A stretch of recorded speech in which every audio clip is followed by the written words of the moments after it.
민주당 지도부가 단일 대우를 강조했습니다. 이재명 대표 지지자들은 이 대표 체포동의안에 부결표를 던지지 않은 민주당 의원 색출에 나섰습니다. 탈북어민 강제 북송 사건을 수사해온 검찰이 정의용 전 국가안보실장 등 장관급 인사 4명을 불구속 상태로 재판에 넘겼습니다. 공정위가 주요 은행과 통신 3사에 대한 고강도 조사를 이어갔습니다. 윤석열 대통령의 독과점 지적 뒤 나온 조치여서 정부 압박이 지나치다는 반발도 나왔습니다. 민주노총 건설노조가 서울 도심 일대를 점령하고 노조 탄압 규탄 결의 대회를 열었습니다. 교통이 부분 통제되면서 시민 불편으로 이어졌습니다. 인천국제공항공사 자회사 중 한 곳인 인천공항운영서비스가 설립 후 지난 4년 동안 채용한 직원 가운데 12%가 친인척 사이인 것으로 드러났습니다. 감사원이 공정 채용을 지적했지만 개선되지 않은 것으로 파악됐습니다. 건조한 날씨 속에 하루 10건 안팎의 산불이 잇따랐습니다. 영농철을 앞두고 논밭을 태우는 것도 한 원인으로 지적됐습니다.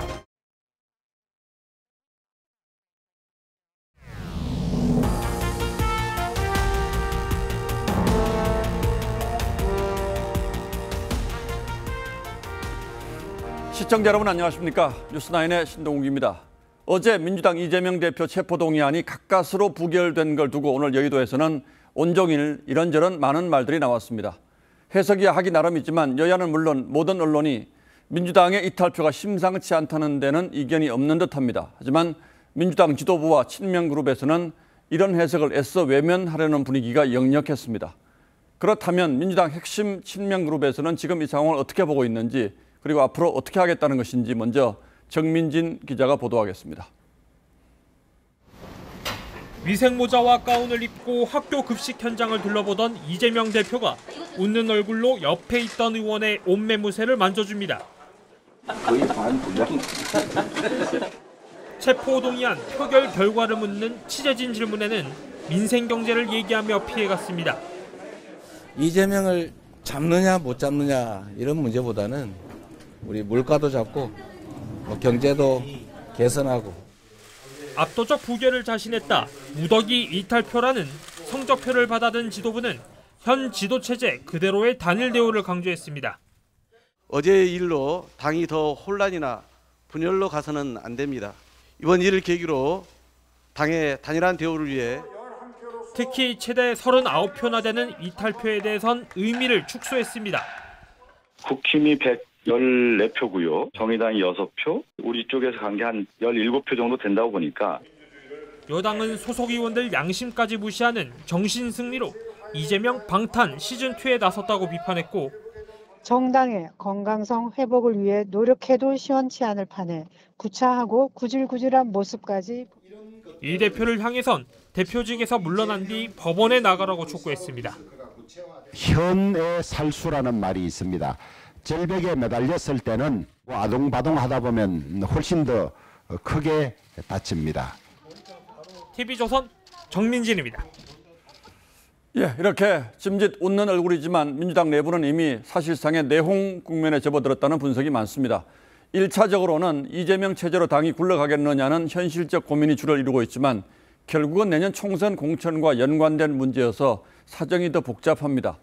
이재명 대표가 결단해야 한다. 아니다, 지금은 뭉쳐야 할 때다. 그럴 거면 당을 떠나라. 이 두 주장이 폭발 직전의 화산처럼 끓어오르고 있습니다. 민주당의 내부 상황은 이광희 기자가 살펴봤습니다. 포문은 비명계가 열었습니다. 비명계 중진인 이상민 의원은 30명 이상의 이탈은 빙산의 일각이라고 경고했습니다. 사실 그 물밑에 있는 얼음덩어리가 더 크지 않겠습니까? 또 다른 체포 동의안이 제출될 때 의원들이 어떻게 반응할지는 장담하기가 어렵습니다. 친명계에 눌려있던 이 대표 사퇴론도 분출되기 시작했습니다. 한 수도권 재선 의원은 어제 표결 결과는 이 대표 스스로 물러나라는 뜻이라며 현 체제로 총선을 치를 수 없다고 했고 또 다른 중진 의원은 물러나지 않으면 다음 체포동의안은 무조건 가결될 것이라고 경고했습니다. 친명계는 무더기 이탈표를 비명계의 조직적인 반란이라고 규정하면서 당을 나가라고 몰아세웠습니다. 알게 되거나 아니면 그분들이 그 자신의 입장을 이제 얘기를 하겠죠. 이재명이 구속되면 다음 구속 타켓은 문재인이다. 강경파인 김용민 의원은 정치적 야욕에 눈이 먼 사람들이라고 했고 한 최고위원도 한 줌의 비명계가 작당을 했다고 비난했습니다. 당내 내용은 백현동 의혹과 대북송금 수사와 맞물리면서 점점 더 골이 깊어질 걸로 보입니다. TV조선 이광희입니다. 이재명 대표 강성 지지자들은 어제 반대표를 던지지 않은 것으로 의심되는 의원들을 대상으로 이른바 좌표를 찍어서 낙선 명단을 만들었습니다. 전화번호를 공개하며 전화 문자 폭탄 세례도 제기했습니다. 신유만 기자가 취재했습니다. 민주당 당원 게시판에 올라온 낙선 명단입니다.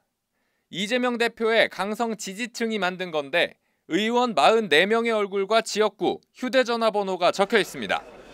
어제 체포동의안 표결이 무기명 투표로 진행된 만큼 실제 찬성을 했는지 반대를 했는지 알 수가 없지만 비명계를 대상으로 이탈자 리스트를 만들어 집단 행동에 나선 겁니다. 게시판에는 배신자들 공천에서 도려내겠다, 동료 등의 칼 꽂은 자들이라는 험한 표현들이 쏟아졌습니다. 명단에 오른 한 호남 지역 초선 의원은 확인되지 않은 사실로 특정 국회의원들을 마녀 사냥하는 구태는 이번 기회로 사라졌으면 한다고 반발했고, 수도권 출신 한 재선 의원은 SNS와 전화를 통해 찬성표 행사 여부를 대놓고 물어봐 당혹스럽다고 했습니다. 충청 지역의 한 초선 의원은 문자 폭탄이 쏟아지자 SNS에 이 대표와 함께하겠다며 반대 표결을 인증하기도 했습니다. 논란이 커지자 이재명 대표는 안호영 수석 대변인을 통해 의원들 개인 표결 결과를 예단에 공격하는 행위는 당 단합에 도움이 안 된다고 자제를 요청했습니다. TV조선 신유만입니다.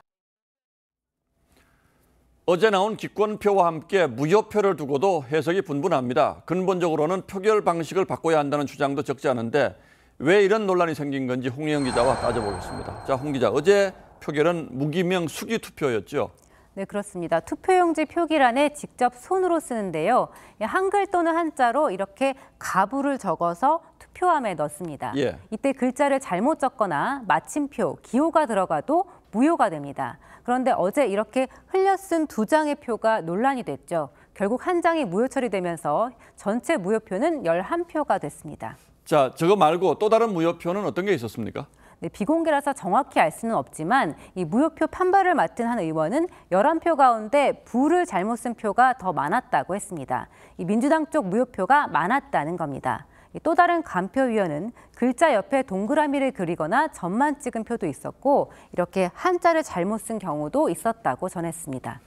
좀 복잡하긴 합니다만 잘 몰라서 이렇게 했다면 국회의원으로서 자격 미달 아닙니까? 네, 국회의원들의 말을 들어보면 투표소 안쪽 벽에 이 투표 방법이 붙어 있고 투표 전에도 여러 차례 설명을 듣기 때문에 실수로 잘못 쓰기는 쉽지 않다고 합니다. 이 개표 과정을 지켜본 한 의원은 의원들이 갑자기 문맹이 된 것도 아니지 않느냐면서 이 무효표의 상당수는 기권과 마찬가지로 의도가 있다고 봐야 한다고 했습니다. 이번이 처음은 아니고 과거에도 비슷한 논란이 있긴 했죠. 네, 그렇습니다. 지난 2016년 박근혜 전 대통령 탄핵 소추안 때는 무효가 7명이었는데요. 이 가라고 쓰고 동그라미를 치거나 점을 찍고 글자를 여러 번 겹쳐 쓴 경우가 있었습니다. 이 당시 여론을 의식해서 탄핵에 찬성한 척 인증샷을 찍어둔 뒤에 일부러 무효표를 만든 게 아니냐는 해석이 나왔는데요. 그래서 이번에도 이런 방식으로 의도된 무효표가 있을 거라는 추측이 나옵니다. 예, 의도된 무효표다 이렇게 보는군요. 이번엔 유독 무효표가 많았다는데 그건 맞습니까? 네, 맞습니다. 20대 국회와 21대 국회에서 체포동의안 포결 결과를 살펴봤는데요. 무효표는 모두 3표에서 4표 정도였습니다. 이 지난해 12월 표결된 노웅래 의원의 체포안과 2021년 이상직, 정차민 의원의 체포안은 무효표가 아예 없었는데요. 이번처럼 수기가 아닌 전자투표로 진행됐기 때문입니다. 이 전자투표는 가부 버튼을 누르면 되고 누르지 않으면 기권으로 처리됩니다. 그렇다면 처음부터 전자투표를 했다면 아예 이런 논란도 없었겠군요. 네, 그렇습니다. 국회법에 따르면 이 무기명 수기 투표가 원칙이지만 원내대표들끼리 합의하면 전자투표를 할 수 있습니다. 국민의힘은 이번에 민주당의 반대로 전자투표를 하지 못했다고 했는데요. 민주당이 당내에선 이탈표가 없을 거라고 생각하고 이 찬성 쪽의 실수를 기대했던 게 아니냐는 말이 나옵니다. 예, 뭐 간단히 전자투표로 하면 될 텐데 왜 이런 논란을 자초했는지는 잘 이해가 안 되는군요. 예, 홍영 기자 잘 들었습니다.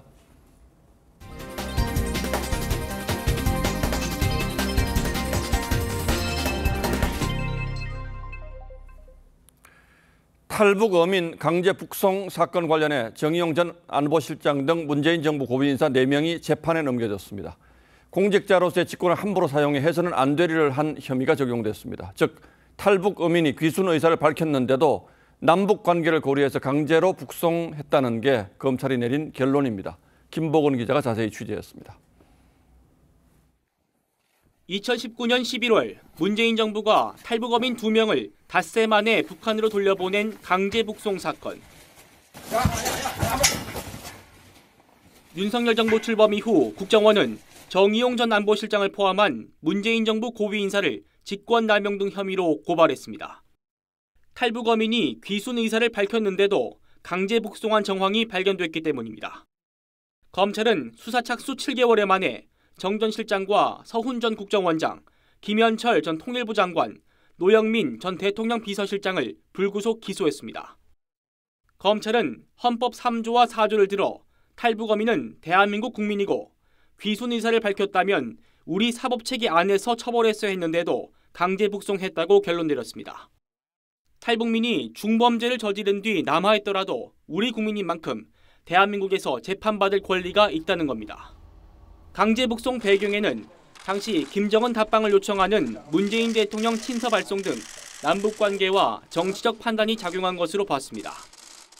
검찰은 이 과정에서 정 전 실장이 의사결정을 주도했고 문재인 전 대통령은 관여하지 않은 것으로 파악했습니다. 정 전 실장 측은 기소된 뒤 보복을 목적으로 한 정치적 수사라며 반발했습니다. TV조선 김보원입니다. 이화영 전 경기부지사가 쌍방울에 건넨 걸로 보이는 대북사업 강의 자료를 검찰이 확보했습니다. 이 자료는 이 전 부지사가 시민단체 강연용으로 만든 것인데 그 내용이 쌍방울의 대북사업 제안서와 판박이처럼 같은 것으로 전해졌습니다. 이 전 부지사가 계속해서 대북사업에 관여한 바 없다고 잡아떼자 김성태 전 회장이 검찰에 제출했다고 합니다.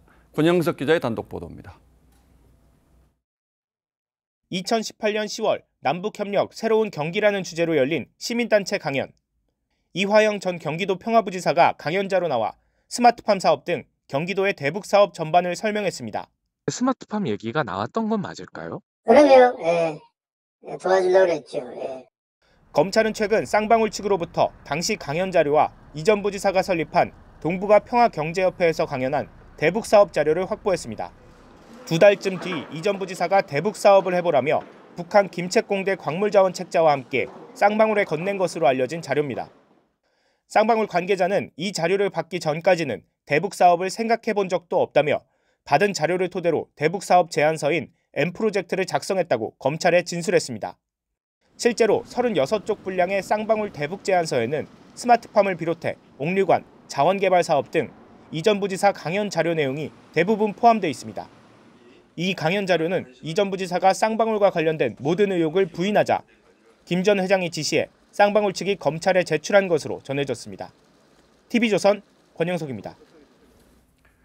공정거래위원회가 통신사 3곳과 주요 은행에 대해서 이틀째 현장 조사를 벌이고 있습니다.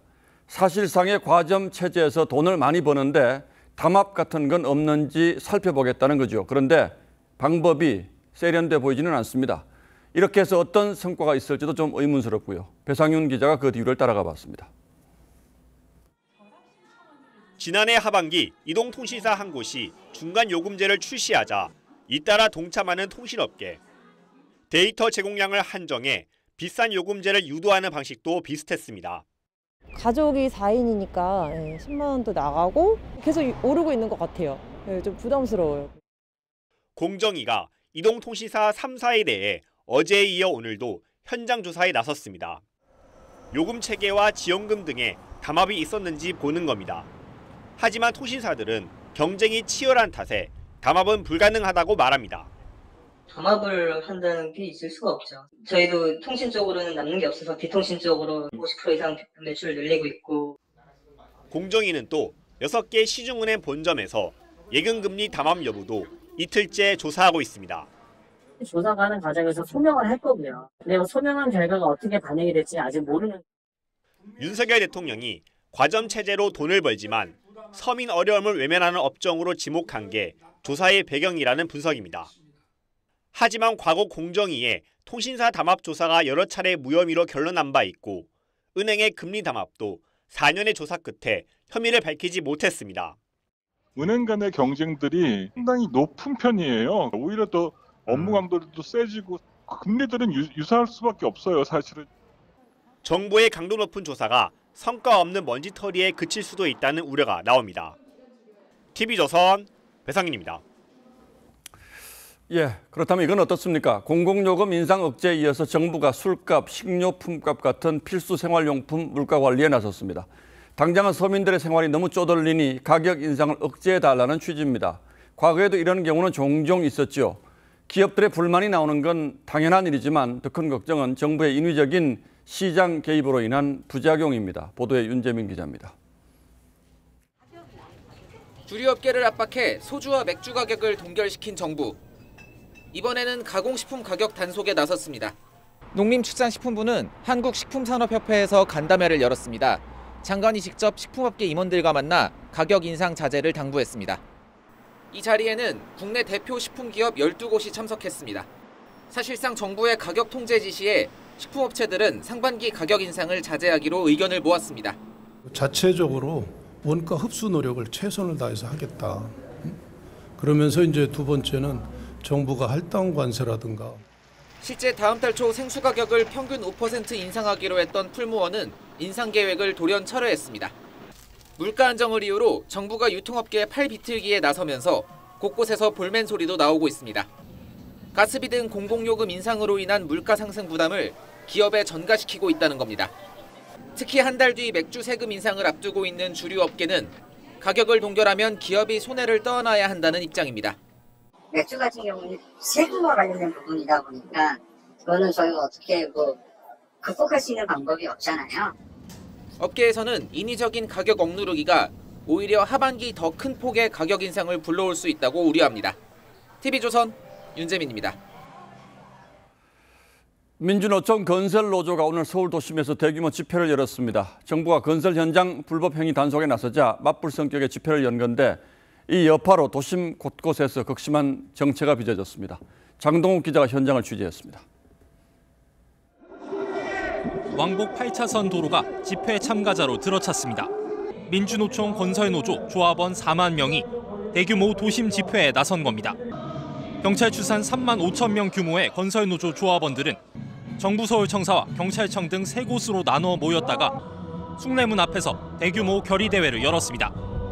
건설노조 측은 정부가 불법 행위로 지목한 타워크레인 원래비에 대해서도 노조에만 책임을 떠넘기는 것이라고 주장했습니다. 정권의 전면적인 탄압이 자행되면 언제라도 즉각적인 종파 투쟁에 돌입할 것입니다. 오후 3시 숭례문 일대에 모인 집회 참가자들은 오후 4시쯤부터는 대통령실이 있는 삼각지역으로 행진했습니다. 집회는 오후 6시쯤 끝났지만 오후 내내 이어진 집회에 세종대로와 한강대로 등은 극심한 정체를 빚었습니다. 영업도 못 오고 이거 같이 했으니까 이틀 오는데 한 20분 걸렸네요. 질서 유지를 위해 현장엔 경찰력 6천 명이 배치됐습니다. 3일절인 내일도 광화문 등지에서 보수단체 등의 대규모 집회가 예고돼 교통 혼잡이 예상됩니다. TV조선 장동우입니다. 지난 정부 당시 공정 논란을 일으켰던 인국공 사태 기억하실 겁니다. 이 비정규직을 자회사의 정직원으로 채용하는 과정에서 잡음이 적지 않았는데요. 저희가 당시 설립된 자회사 한 곳을 취재해봤습니다. 회사가 국회에 제출한 자료에 따르면 이 공항 안내와 청소 등을 담당하는 인천공항 운영 서비스는 전 직원의 12%가 친인척 사이인 것으로 나타났습니다. 이태희 기자의 단독 보도입니다. 비정규직 제로 시대를 열겠다 이렇게 약속을 드리겠습니다. 2018년 이후 인천국제공항공사는 자회사 3개를 설립해 비정규직 9천여 명을 정규직화했습니다. 인천공항 운영 서비스는 공항 청소, 안내 등을 맡고 있는데 설립 이후 매년 직원들의 친인척을 뽑은 것으로 나타났습니다. 회사가 국회에 제출한 자료에 따르면 지난 4년간 채용된 친인척은 모두 273명, 전체 직원 2,200여 명의 12%에 이릅니다. 이미 이 사람이 친인척인 줄 알고 사업부장이 면접을 봐요. 공사 출신 친인척과 조합원들의 그런 친인척들이 지난 2019년 감사원 감사에서 채용 공정성을 확보하라는 지적이 나왔지만 이후로도 친인척 채용은 이어졌습니다. 공사 감사실도 지난해 자체 조사에서 내부 채용 규정이 미흡하다며 시정하라고 지시한 바 있습니다. 청년들에게 불공정의 상처를 안겼음에도 불구하고 여전히 불공정 친인척 채용이 지속되고 있습니다. 회사 관계자는 협력업체 시절부터 친인척 직원들이 많았다고 해명했지만 불공정 논란을 피할 수 없어 보입니다. TV조선 이태희입니다. 문제는 또 있었습니다. 이 자회사 직원들이 동료를 성희롱했는데 피해자 신고로 가해자 중 한 명이 징계를 받게 되자 가해자들이 속한 노조 집행부가 나서서 피해자에게 2차 가해를 했다는 증언이 나왔습니다. 이어서 박재훈 기자가 단독 보도합니다. 지난 2018년 인천공항 운영서비스 직원 A씨는 사무실에서 일부 동료들로부터 성희롱을 당했습니다. 여자들이 웃음 팔고 남자들한테 물질적으로 뭔가 혜택 받고 나보고 그러고 싶지 않냐고 나한테 대물은 적 있었지. 아무 생각 없이 좀 했던 부분들이 가령 4명이 있었는데 제가 막 다 주도해서 그런 거를. A씨가 회사에 알려 가해자 중 한 명은 견책 처분을 받았지만 이후 상황은 더 악화됐습니다. 가해자는 이 회사 민노총 산하 노조의 간부였고 이후 A씨는 조합원들로부터 집단 괴롭힘을 당했다고 호소합니다. 신입사원 앞에서 A씨를 망신 주거나 A씨만 간식을 못 먹게 막았고 막말도 퍼부었다는 겁니다. 너 라고 오빠가 얘기했다고 너 악감정 갖지 마. A씨가 부서 이동을 요청했지만 팀만 변경돼 가해자들과 계속 마주쳐야 합니다. 분리조치라고 하는 게 같은 사업장에서 팀 변경만 하면서 이걸 해줬다고? 회사 측은 자격증이 없는 A씨가 갈 수 있는 사업소가 없었다고 했습니다. 지 회장 C씨는 피해자에게 막말을 한 기억이 없고 다른 건물로 보내서 분리조치했다고 했습니다. 악몽 같은 직장 생활로 결국 A씨는 작년 6월 공황장애 진단을 받았습니다. TV조선 박재훈입니다. SM엔터테인먼트 인수에 나선 하이브의 지분 확보 계획이 난관에 부딪혔습니다. SM 주가가 앞서 하이브가 제시한 가격을 넘어선 건데요. 여기에 막대한 자금력을 확보한 카카오가 공개 매수전에 뛰어들면서 SM 인수를 둘러싼 하이브와 카카오의 결투는 연장전에 돌입하게 됐습니다. 김지아 기자입니다. 지난 10일부터 SM 발행 주식의 약 25%를 주당 12만 원에 공개 매수해온 하이브. 마감일인 오늘 SM 주가는 하루 새 6% 오르며 하이브 공개 매수가보다 높은 12만 7,600원에 거래를 마쳤습니다. 기존 주주들이 공개 매수에 응할 실익이 사라진 만큼 하이브의 지분 확보 계획은 실패로 돌아갈 가능성이 커졌습니다. 그동안 침묵해온 카카오 측이 어제 입장문을 통해 하이브가 SM과 파트너십의 존속 자체를 위협하는 상황을 더 지켜볼 수 없다고 밝히면서 SM 인수전 참전을 공식화한 것이 주가를 밀어올렸다는 분석입니다. 사업협력 그 자체가 이제 무산될 수도 있다라는 판단이 돼서 이걸 유지하기 위해 방법을 강구하겠다라는 입장을 낸 거지. 업계에선 카카오가 최근 사우디아라비아 국부펀드에서 1조 원 이상을 유치한 만큼 하이브보다 더 높은 가격에 공개 매수에 나설 것으로 보고 있습니다. SM을 인수하는 쪽이 산업계에서의 주도권을 장악할 가능성은 높다고 평가할 수가 있으니까 카카오엔터 쪽에서 높은 관심을 유지할 가능성은 높다고 봐야겠죠. 이런 가운데 하이브는 지난 16일 SM의 대규모 주식 매입 거래에 대해 시세 조종이 의심된다며 금융감독원에 조사를 요청했습니다.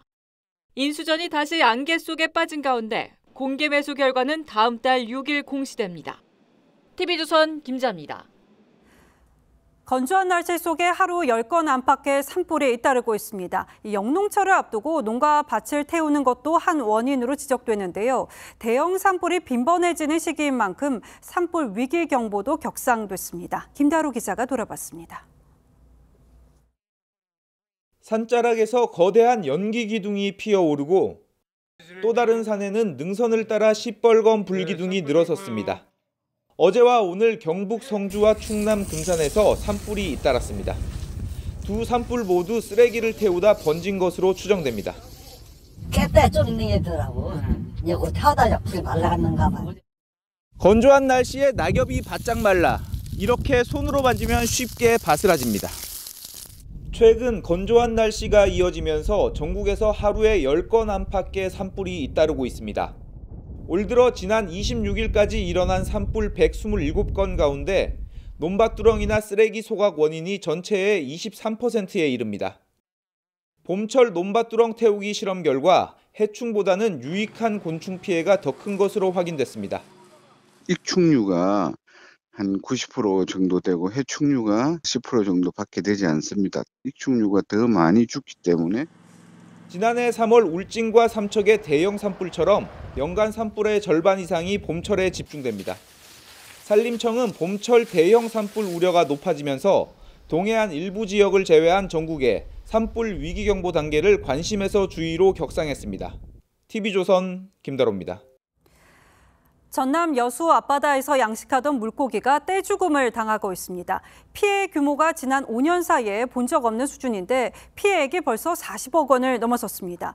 지난달 기승을 부린 북극 한파로 차가워진 바닷물이 남해안까지 내려왔기 때문입니다. 박건우 기자입니다. 전남 여수 앞바다입니다. 양식장 곳곳에 허연 배를 드러낸 물고기가 둥둥 떠 있습니다. 지난 19일부터 우럭과 참돔 등 양식장 20곳에서 집단 폐사가 시작됐습니다. 한 어민은 2년 동안 키운 참돔 3만 마리를 잃었습니다. 지날수록 좀 양이 늘어나서 이제 동해 피해가 난 줄 알았죠. 고생한 게 그냥 물거품이 되고. 최근 한파 당시 바다 수온도 떨어지면서 물고기 폐사가 진행된 것으로 추정됩니다. 차가워진 바닷물이 조류를 타고 20일 만에 남해안까지 내려오면서 저수온주의보가 발효됐습니다. 돔이나 우럭류의 생존 한계점인 6.5도 안팎의 수온이 엿새 동안 이어진 겁니다. 견딜 수 있는 최저 수온이 가장 극단적으로 6.5도씨에서 7도씨 정도 되거든요. 저수온이 폐사의 원인으로 지금까지 물고기 123만 마리가 폐사해 피해 규모는 40억 원을 넘어섰습니다. 2018년 이후 5년 만에 가장 큰 규모인데 피해 규모가 더 늘어날 것이라는 걱정마저 나옵니다.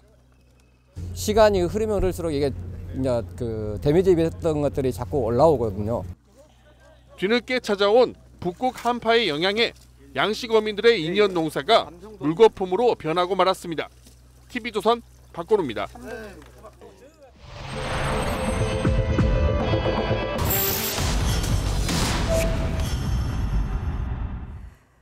상조회사 폐업에 따른 피해가 계속되고 있습니다. 앞서 상조회사 폐업에 따른 민원이 집중돼서 공정위가 가입했던 상조회사 폐업 시 다른 업체로 갈아탈 수 있는 장치를 마련했는데요. 소비자 불만은 여전합니다. 소비자탐사대 송지욱 기자가 문제점을 짚어봤습니다.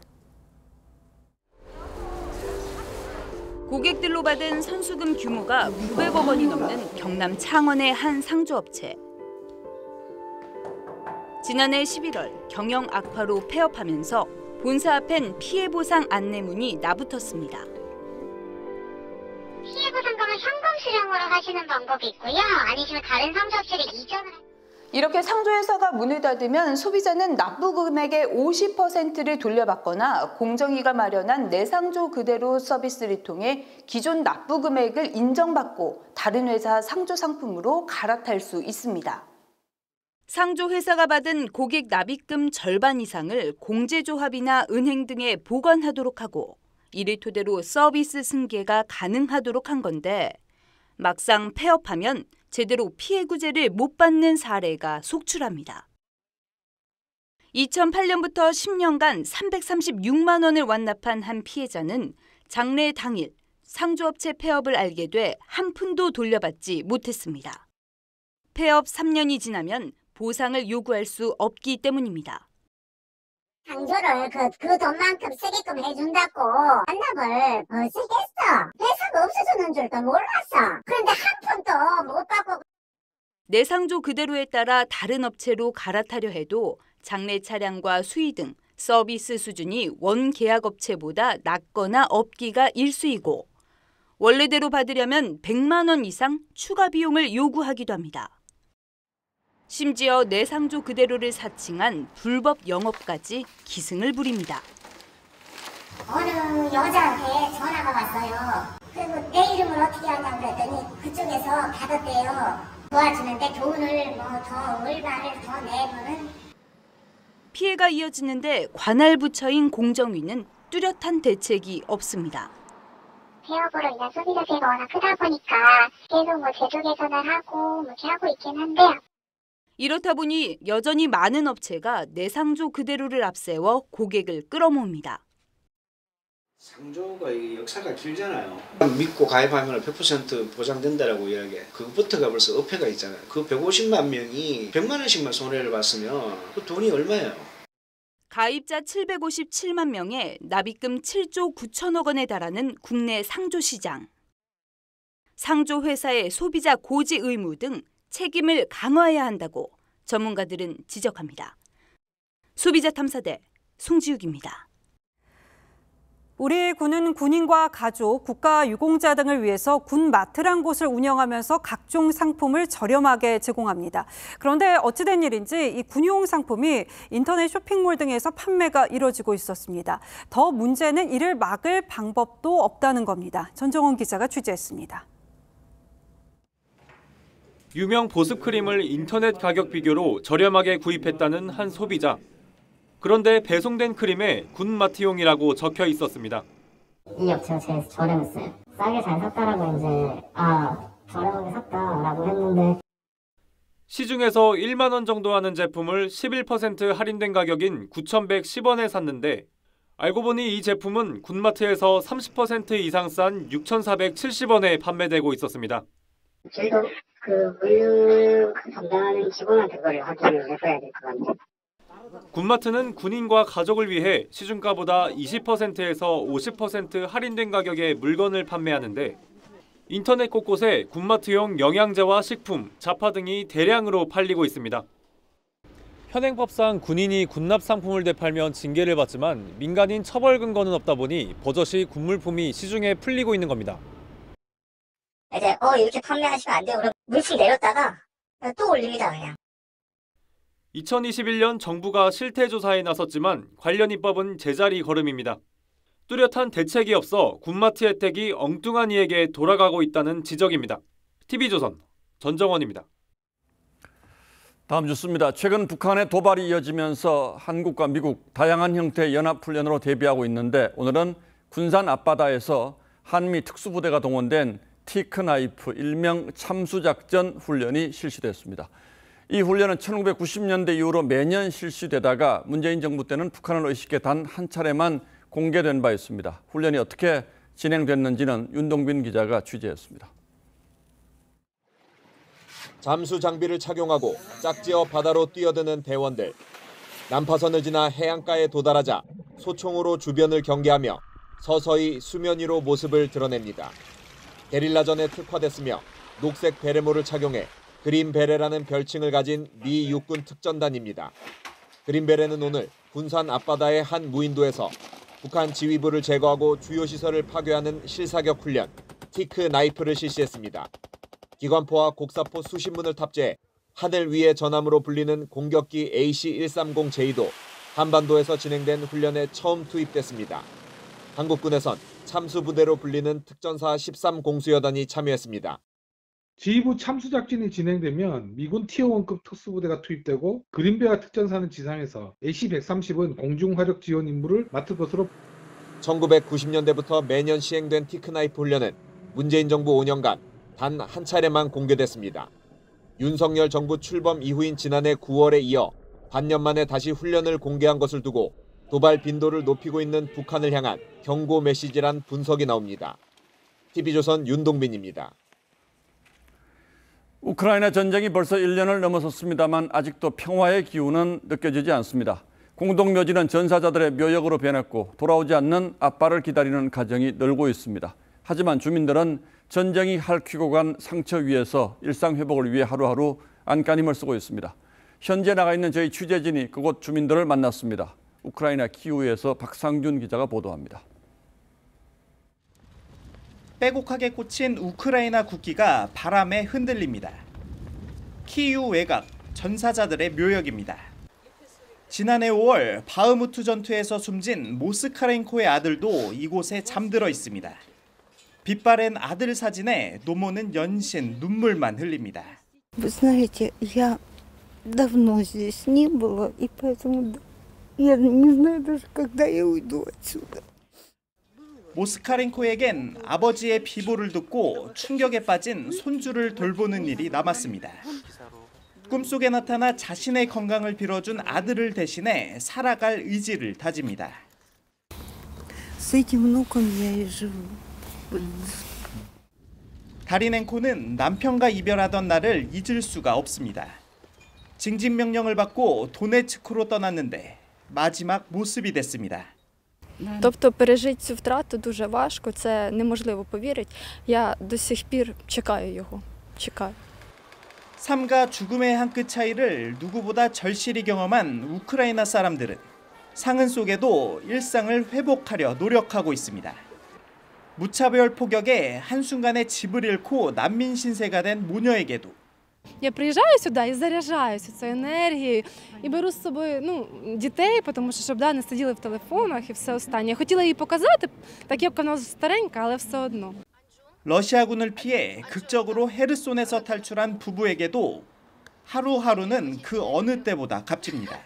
То з планами зараз не сильно, але ми плануємо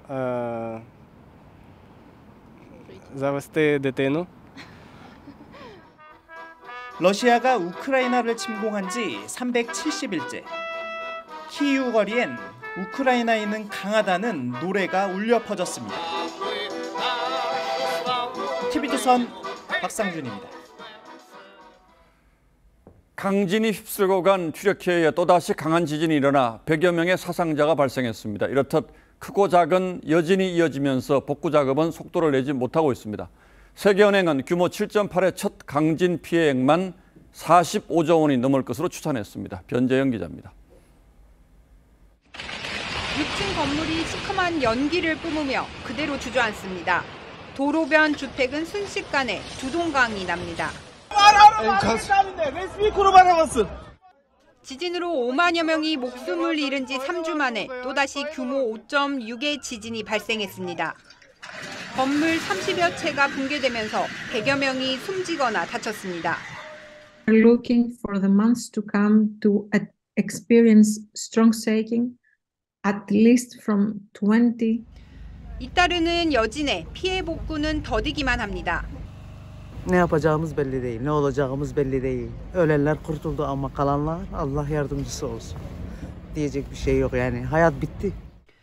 오는 5월 선거를 앞둔 에르도안 대통령은 뒤늦게 정부의 부실 대응과 구조 지연에 대해 용서를 구하며 민심 달래기에 나섰습니다. İlk birkaç gün Adıyaman'da arzu ettiğimiz etkinlikte çalışma yürütemedik. Bunun için sizden helallik istiyorum. 세계은행은 1차 강진에 따른 튀르키예의 피해액이 적어도 우리 돈 45조 1천억 원, 튀르키예 국내 총 생산의 4%에 달할 것으로 추산했습니다. TV조선 변재영입니다. 인천 영종도에서 내륙으로 가려면 반드시 인천대교나 영종대교를 거쳐야 합니다. 그동안 두 다리 모두 왕복 통행료가 10,000원을 웃돌 정도로 비싸서 주민들의 원성이 잦아있는데요. 정부가 통행료를 반값으로 줄이기로 했습니다. 김혜나 기자가 보도합니다. 인천 영종도와 내륙을 잇는 영종대교. 서울로 출퇴근하는 주민들에겐 필수 관문인데 상부도로 왕복 통행료가 13,000원이 넘습니다. 인천대교를 오가는데도 11,000원이 듭니다. 운전자들은 불만을 토로합니다. 공통적으로 다 요금 여기 비싸다고 생각을 합니다. 보통 여기까지는 이제 그냥 일반 국도로 오든지 이렇게 이제 좀 우회도로로 타서 와요. 전국에서 가장 비싼 통행요금에 주민들의 원성이 이어지자 정부가 오는 10월부터 통행료를 대폭 낮추겠다고 밝혔습니다. 영종대교는 왕복 통행료가 6,400원으로, 인천대교는 4,000원으로 절반 넘게 내려가는 겁니다. 정부는 요금을 낮춰 생긴 운영업체 손실분을 한국도로공사와 인천공항공사가 보전하게 하고 사업기간 이후 공공기관이 운영해 투자금을 회수한다는 방침입니다. 쉽게 말씀드리면 이 다리들을 사오는 겁니다. 국가가 소유 운영하면서 그에 따른 이용 요금을 최저치를 적용하겠다는 것입니다. 인천시도 주민들에게 통행료 전액을 지원하겠다고 밝히면서 주민들은 수건을 풀었다는 반응입니다.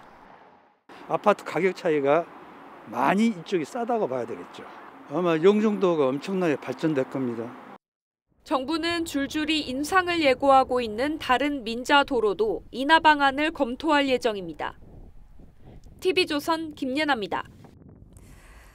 세계 최대 모바일 전시회 MWC 2023에 중국 기업이 대거 참석했습니다. 이 미중 갈등으로 CES에 불참했던 것과 달리 MWC에서는 신기술을 쏟아내고 있는 건데요. 중국 업체들은 최대 규모의 전시장을 꾸리면서 글로벌 기업, 그중에서도 특히 삼성에 도전장을 내밀었습니다. 유혜림 기자입니다. MWC 2023이 열리는 스페인 피라그란비아 전시장. 세계 1위 통신장비 업체인 중국 화웨이가 9,000제곱미터 규모의 첫 번째 홀을 통째로 빌렸습니다. 삼성전자 전시관의 5배에 달하는 규모입니다. 미국의 제재 속에 지난달 CES에 불참했던 중국 업체들이 설욕전에 나선 겁니다. One thing about Huawei is the company has resilience built into its DNA. We will continue to do business with companies and countries that want our support. 샤오미는 삼성이 이번 달 공개한 최신형 스마트폰과 똑같은 칩을 내장한 180만 원짜리 고가 폰을 선보였습니다. 화웨이 자회사인 아너도 폴더블 폰을 선보이며 삼성보다 얇다는 점을 강조했습니다. Slim and gapless. No gap. 한 중국 업체는 과거 삼성 스마트폰의 발열 이슈를 겨냥해 내장된 액체로 열기를 식히는 스마트폰을 선보였습니다. 이에 맞서 우리 기업들도 초거대 인공지능과 도심 항공교통, 보온 기능을 탑재한 자율주행 배달 로봇 등 첨단 기술을 전시했습니다. 실시간 모니터링이 가능하고 원격 제어가 가능하기 때문에 자율주행이라도 안전하고 편리하게 사용이 가능합니다. MWC에서 작심하고 신기술을 공개한 중국. 통신 IT 변방에서 중심으로 점점 다가서고 있습니다. TV조선 유혜림입니다. 미술 전시의 문턱이 많이 낮아졌다고는 하지만 이 작품 앞에 놓인 긴 글과 설명은 어렵게 느껴지기 마련인데요. 미술계가 어린이를 위해서 쉬운 설명을, 또 장애인을 위해서 작품의 높이를 낮추는 등 또 한 번 문턱을 낮췄습니다. 이정민 기자가 소개합니다. 현대 미술 작가 키키 스미스의 하늘. 면 자카드 테피스트리 기법으로 제작됐는데 어린이 관람객도 쉽게 감상할 수 있습니다. 바로 쉬운 글 해설 덕분입니다. 도슨트 해설 듣는 거 아닌 이상은 아이들이 그림을 보고 바로 이해하기가 어려운데 쉬운 글 해설이 있으니까 확실히 조금 도움이 되는 것 같아요. 누구나 쉽게 이해할 수 있도록 중고등학생과 발달장애인도 제작에 참여했습니다. 한 작품에 일반 해설과 쉬운 글 해설이 붙어 있습니다. 쉬운 글 해설은 작품의 제작 기법과 전문 용어를 쉽게 풀어서 설명해 주는데요. 해설 위치도 어린이와 성인, 휠체어 탑승 관람객의 눈높이를 모두 고려했습니다. 1936년 베를린 올림픽 마라톤 우승자 손기정 옹에게 수여된 기원전 6세기의 청동 투구. 국립중앙박물관은 시각장애인이 직접 만져볼 수 있는 투구 모형을 비치했고 해설, 전시관 지도도 점자로 만들었습니다. 음성 해설과 수화 해설, 휠체어 관람객 전용 공간도 마련했습니다. 환경적으로도 접근성을 높이고 또 작품을 이해하고 즐길 수 있는 범위도 넓혀서 또 신체적으로 미술관에 다가올 수 있게 문화생활의 사각지대를 없애기 위한 노력들이 예술 감상의 문턱을 낮춰주고 있습니다. TV조선 이정민입니다.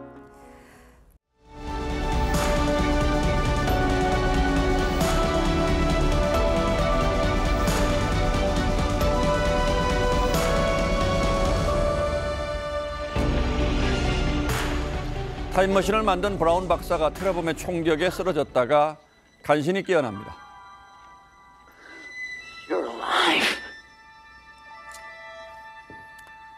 총에 맞을 걸 미리 알고 방탄조끼를 입었던 겁니다. 방탄복 전문가가 킬러에게 첨단 소재를 보여주죠. Zero penetration. However, quite painful, I'm afraid. 저격수의 총탄에 쓰러진 FBI 요원이 비틀거리며 일어서기도 합니다. I think I broke a rib. 방탄복을 단단히 입어서 당장 뚫리진 않더라도 강한 충격에 뼈가 부러지곤 합니다. 이 실험처럼 더 강력한 총과 탄환을 쓸수록 결국엔 치명적인 총상을 입게 된다고 하죠. 어디서 이상한 소리가 자꾸 들리는데 이 김남국 의원 돈 봉투 받는 소리 같아. 오시락거리는 소리. 작년 말 노웅래 민주당 의원 체포동의안이 부결된 뒤에 최고위원회의에서 이재명 대표가 이렇게 농담을 하자 폭소가 터졌습니다. 표결에 앞서 한동훈 법무장관이 묘사했던 범죄 혐의를 실없이 조롱한 거죠. 방탄 예행 연습을 무사히 끝낸 게 그렇게나 즐거웠던 걸까요? 그런데 정작 자신의 체포동의안이 부결된 뒤에는 웃지 못했습니다. 검찰의 체포동의를 부결하게 해주신 많은 분들께 감사드립니다. 철갑 같은 단일 대우를 자랑하던 표결에서 30표 넘는 이탈표가 나왔습니다. 찬반만 보면 찬성이 한 표도 많았으니 사실상 가결이나 다름없는 결과였죠. 겹겹이 둘렀던 방탄막이 한 겹만 남기고 다 뚫린 듯 눈앞에 닥친 충격은 이 대표의 굳은 얼굴에 그대로 드러났습니다. 차마 찬성은 못하고 기권과 무효표로 소극적 반기를 든 의원 가운데 10명만 정확히 의사표시를 했더라면 어떤 일이 벌어졌을까요? 이재명 같은 깨끗한 정치인에게는 전혀 필요한 것이 아닙니다. 이 대표는 기어이 불체포 특권의 뒤에 숨음으로써 스스로 깨끗하지 않은 정치인이라고 선언한 셈이 됐죠. 게다가 이재명을 위한 민주당이기를 거부하는 목소리가 터져나온 셈이어서 리더십에도 치명상을 입게 됐습니다. 그것은 이 대표가 그동안 일관되게 주장해온 정치 탄압, 정치 보복 논리가 시효를 다하고 있다는 신호탄이기도 합니다. 대표 사퇴 압력 역시 갈수록 커질 수밖에 없을 겁니다. 이 대표는 과연 백척 장대 위에 서서 후공으로 한 걸음 더 내딛는 용기를 낼 수 있을까요? 아니면 끝내 그 자리를 지켜 민주당까지 벼랑 끝으로 몰고 갈까요? 나는 이 자리를 떠나지 않으리. 2월 28일 앵커의 시선은 누더기 방탄이었습니다.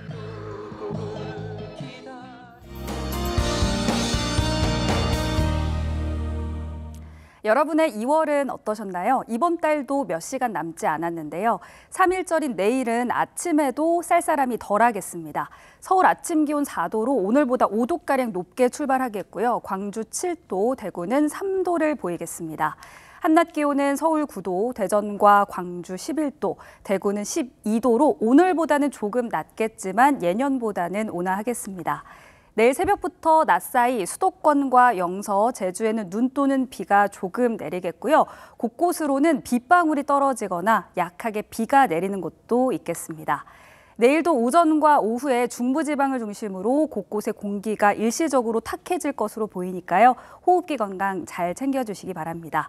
대기도 계속해서 건조하겠습니다. 특히 동해안을 중심으로는 바람도 강하게 부는 만큼 불씨 관리 잘 해주셔야겠습니다.